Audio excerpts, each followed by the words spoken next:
That is out. What? What did you say?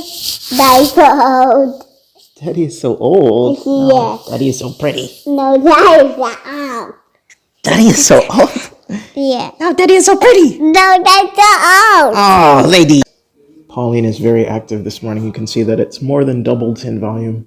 So all that carbon dioxide has naturally leavened the starter, and that's what's going to provide all of that nice cell structure in our bread tomorrow. Step one is called autolyse, and that's basically just letting the flour and the water combine. 600. Okay, there we go. We want to add 360 grams of water, warm water.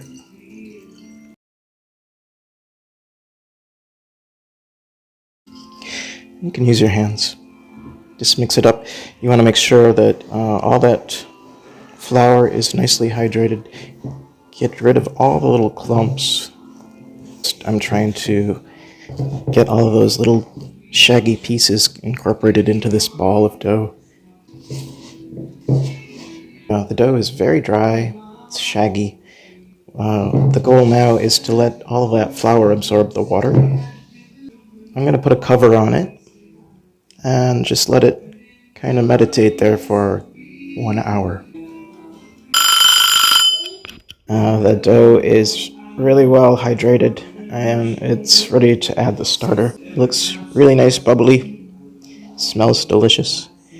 So 120 grams, and we're just going to put it right on top. And I'm just going to spread that out.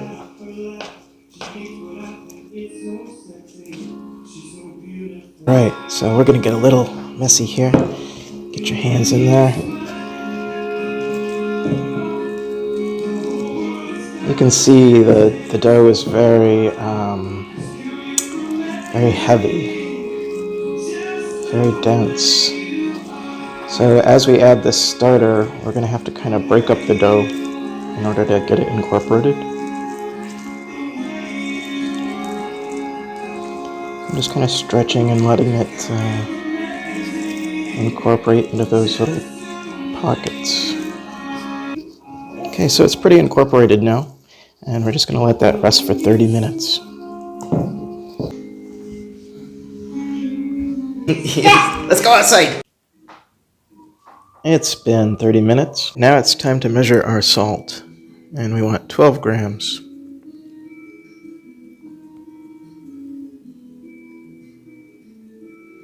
I'm an expert at measuring salt. And we just want enough water here to cover it. I want to swish it around so it's fluid. Pour that salt right on top. And we just moistened it so it's going to make it a little easier to incorporate. Okay. Here you go.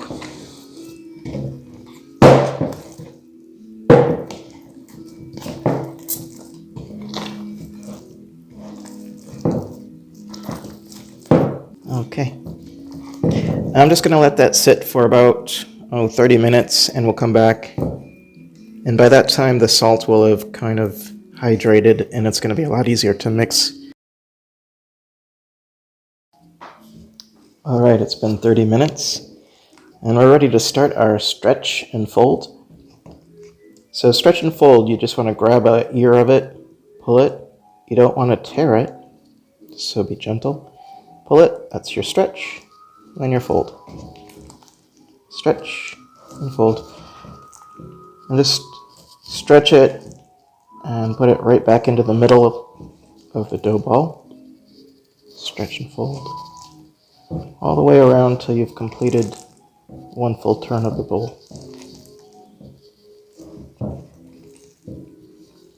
Okay. And after I do a stretch and fold, I like to lift the dough out and turn it upside down. Okay. There we go. And we'll come back in 30 minutes and do another stretch and fold. We want to do a series of them, so we'll have a total of 3. And then after that, we'll pre-shape and let it rest overnight. You have to Thank you. When you're handling the dough, it's helpful to wet your hands, and that's going to help the dough release from your fingertips.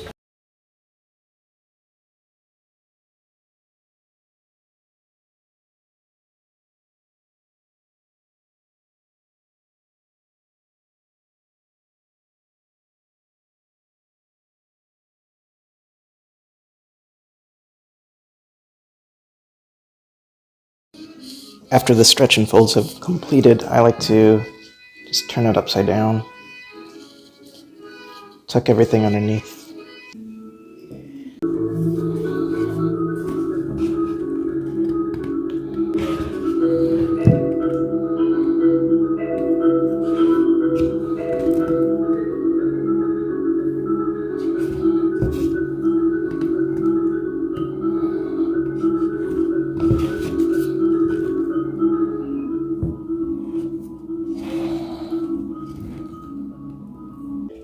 I like to lift it again out of the bowl. Just tuck everything underneath.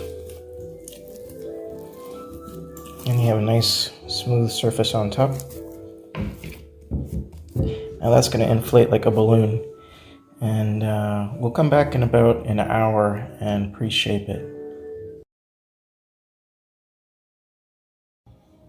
Okay, we've done all our stretch and folds, and we're ready to pre-shape. So, again, I have water on my hands. I'm going to lift it out. And here I have the side that was upright in the bowl, and then the side that was touching the bottom of the bowl. So we'll consider this up and that down. I'm just going to sprinkle a little bit of flour, just a light dust, on the table. And the side that was facing upward, I'm going to put down in the flour. And the flour is going to prevent it from sticking to the table. And what I want to do is just kind of create a little rectangle that's relatively even. So you may have a couple of thin spots, some thick spots. Just stretch it till it's all equal, okay?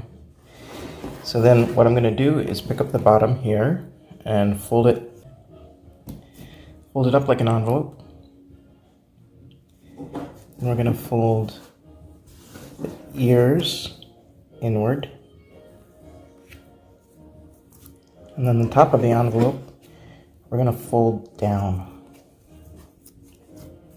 So now you have a nice little package here.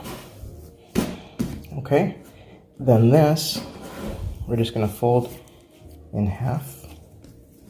And now you have a really nice dough ball.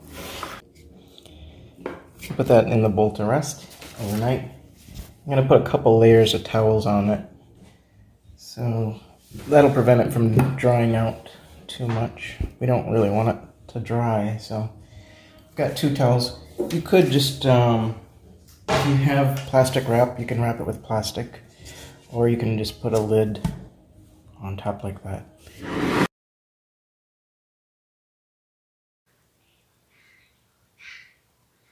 We don't want to waste flour, so we're just going to feed it enough just to keep it going.